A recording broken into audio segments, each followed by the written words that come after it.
کسی نے سوال پوچھا ہے کہ پیسوں کے لیے کام کرنے کی جستجو نہیں ہے، کچھ بتائیں ایسا کہ جستجو آ جائے، یعنی پیسے کمانے کا شوق پیدا ہو جائے، کچھ ایسا بتائیں۔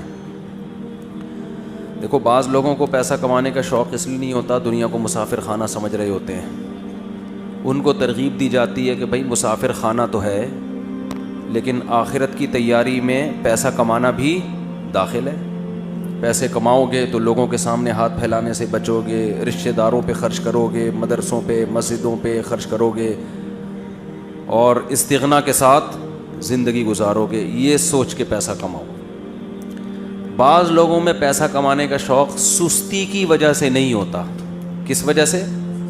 ان کے دل میں پیسے کی قدر تو ہوتی ہے مگر سستی لازوال، وہ ان کو صبح اٹھنے پر، دکان پہ جانے پر اور کھوپڑی استعمال کرنے پر مجبور کرتی نہیں ہے، اتنی سستی ہوتی ہے۔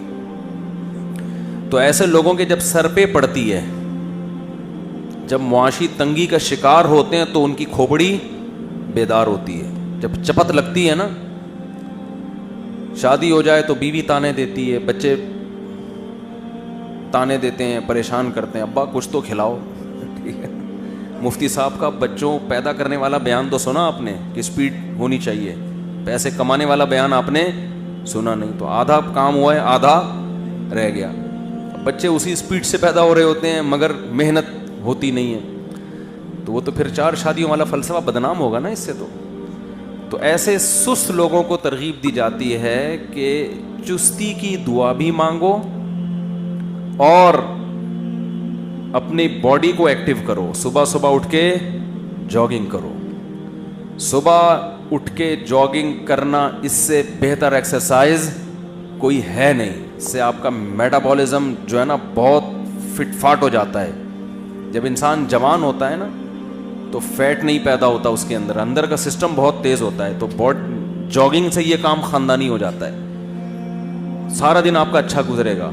اور دعا بھی مانگنی چاہیے، نبی صلی اللہ علیہ وسلم دعا مانگا کرتے تھے، اللہم انی اعوذ بک من الجبن ومن الکسل ومن البخل، کہ اللہ میں بزدلی سے، سستی سے، بخل کنجوسی سے تیری پناہ مانگتا ہوں۔ یہ تینوں چیزیں ملی ہوئی ہیں آپس میں، تو سستی سے اللہ کی پناہ بھی مانگنی چاہیے۔